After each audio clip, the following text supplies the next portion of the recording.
My name is Carl Hinder and you're listening to the Good to Go podcast for salon and spa owners who want to grow. The only thing stopping you is you. Leave the chair behind. Welcome to episode 4.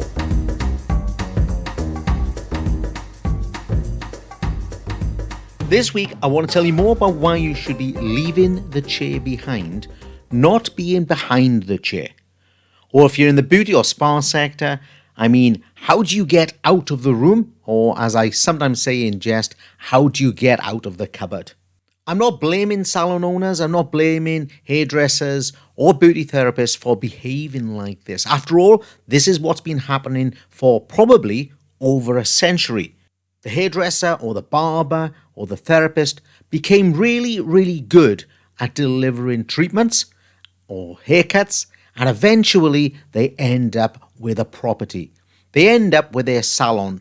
But at this stage, when this happens to you, what you really are is what I call a hairdresser with a bunch of keys. At this point, when you had those keys in your hand, something should have triggered in your mind. Something should have said, I'm no longer a hairdresser or a barber or a therapist. First and foremost, I'm a salon owner. First and foremost, I'm an entrepreneur and I'm going to do things differently. Unfortunately, in most cases, this just doesn't happen and you just carry on behaving like you were before, using your skills to create an environment that basically means you simply have a job. You're not acting like a business owner, you're not acting like an entrepreneur, you have a job, or as I call it, a job without a boss. Now look, maybe 20 or 30 years ago, that would have been okay. You could have muddled your way through, you could have worked hard and achieved things. But, the competition now is 10 times bigger than it was 10 or 20 years ago. The internet was in its infancy and we didn't even have social media. But now people are much more knowledgeable, and I'm talking about the clients. They understand much more than before and they're very well informed. And I don't think that most salon owners get this. I don't actually think most salon owners now understand what it means to own a salon. I don't think you've quite got with the program yet. Let's explore this a little bit more. How long would it take you to jump onto a social media platform, not right now by the way, once you've listened to the podcast, and find salon owners complaining? They could be barbershops, they could be hair salons, they could be spas, or they could be skin clinics. Doesn't really matter essentially.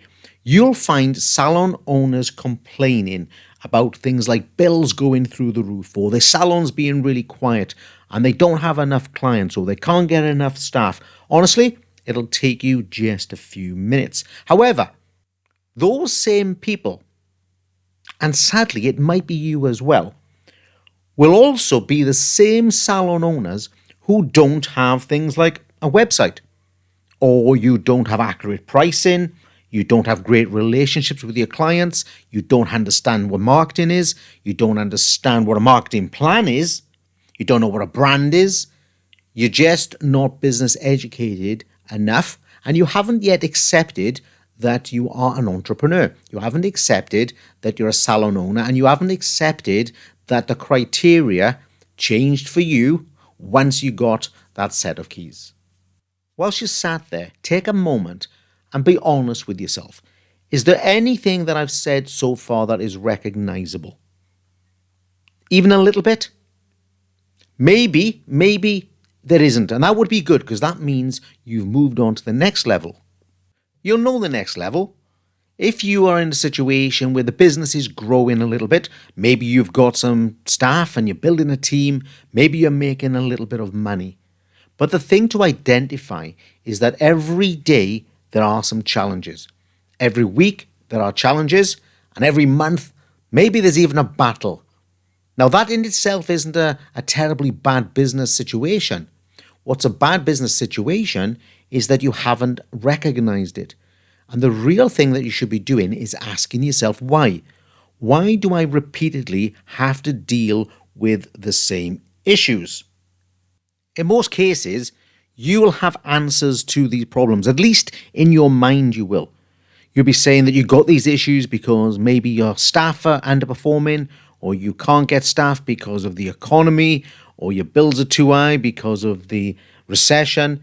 There's always going to be reasons. Now, some of them will be justified and some of them won't. However, whether the problems are justified or not, or the excuses are justified or not, it will boil down to why you really believe you're not taking action. And I think in most discussions, when you speak with your peers or sometimes with your team, it'll boil down to you feeling as if you don't have enough time to do everything in your business. I'm sure at some stage we all feel like that. And it's true. We don't have enough time to do absolutely everything in our business.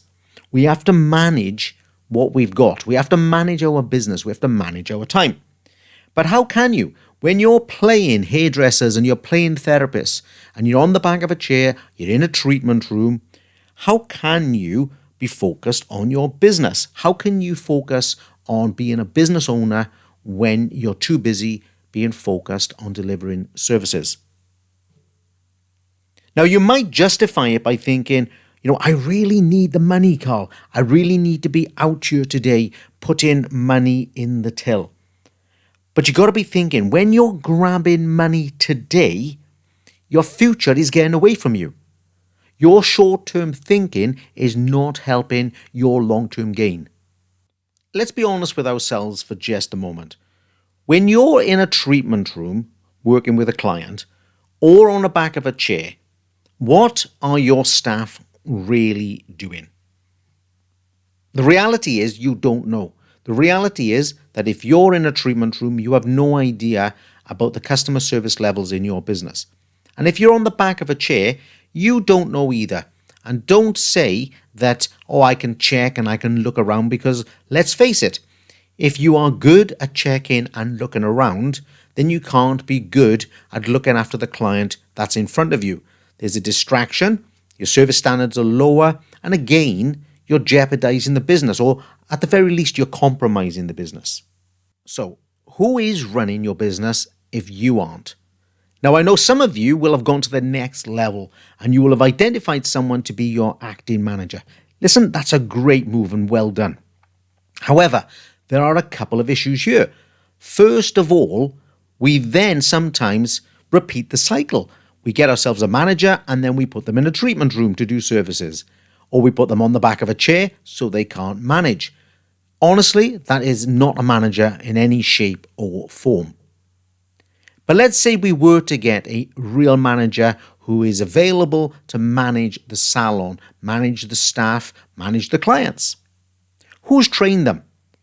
How can you have trained them when you've never practiced being a manager, when you haven't got systems and procedures all in place? All you end up doing is you get a really high quality person, you make them the manager, and then they deliver their version of your business.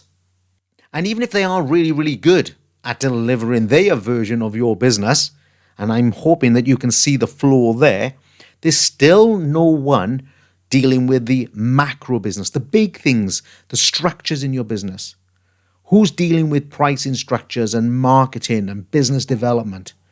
There's no one running this business when you're in the treatment room or on the back of the chair. Let's look at a typical issue. How many times have you been on social media and seen someone say, I'm quiet this month, is anyone else? Maybe you've been that person going on there saying, are you quiet this week? Are you quiet this month? And everybody takes solace in other people being quiet. Personally, I never understood it. However, you're only quiet this month because you didn't do good marketing the last month or the month before. In fact, instead of being an entrepreneur and having a 12 or 18-month marketing plan and ensuring it's being delivered, you've been out there playing at hairdressers and therapists and hiding away on the back of the chair. Or in the treatment room, of course. And this is where the responsibility is. You know deep down that everything that goes wrong in that business is down to you. But you are still failing to dedicate enough time to the important things. My kind of call to action, if you like, my call to arms for you is step away from the chair. Or maybe you want to be a bit more graphic, step away from the chair. Put down your tools slowly and move away. Of course, nobody can expect you to stop, immediately. Can't expect you to stop today because you genuinely have responsibilities, right? You have bills, you have staff, and of course, you don't know how to do it. But when you hear yourself use other excuses, sometimes it's about the money, but we can change that.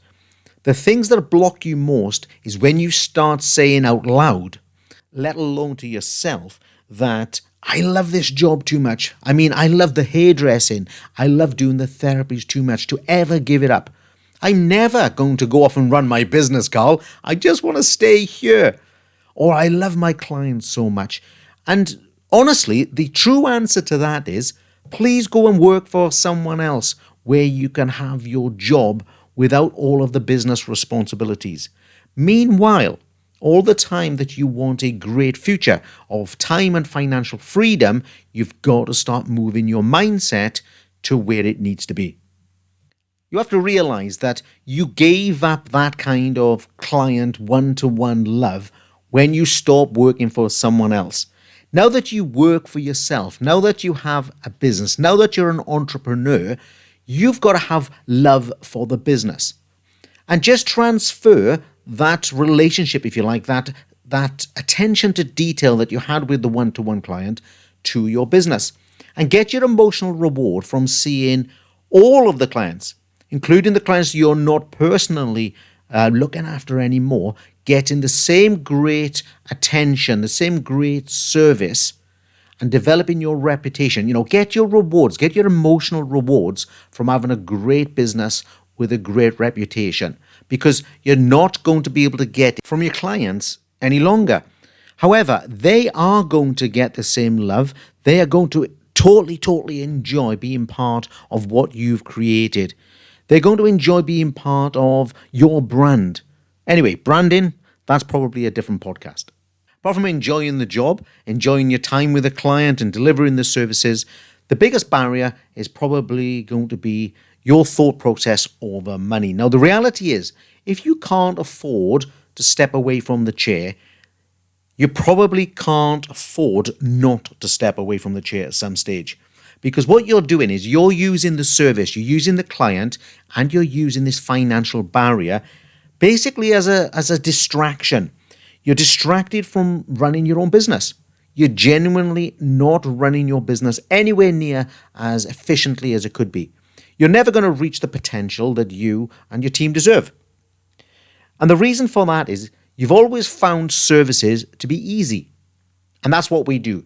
We always go back to the thing that is easy. And just because you're doing 8 or 10 or 12 hours a day of services or treatments, that doesn't mean your business is making any progress whatsoever. And while services and treatments are really easy to you, sorting business problems are not.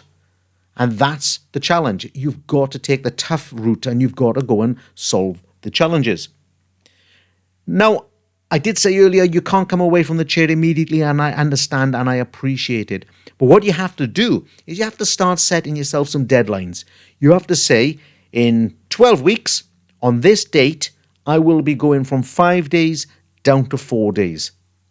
And then 12 weeks later, I'm going to go from 5 down to 3. And 12 weeks after that, I'm going to go from 3 to 2. That's just an example.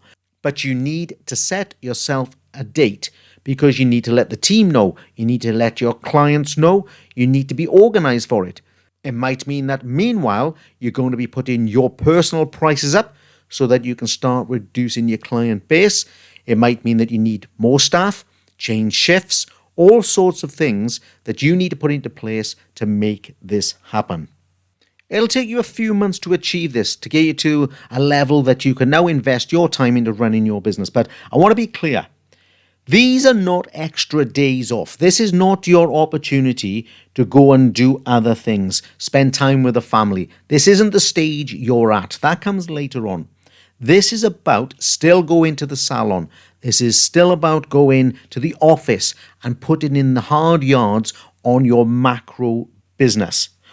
And remember, the only thing standing in the way of you is you. So if you don't achieve this, Take a good look at yourself, guys. Now, if you need help with management training or anything at all, just get in contact. I'm going to be here to help.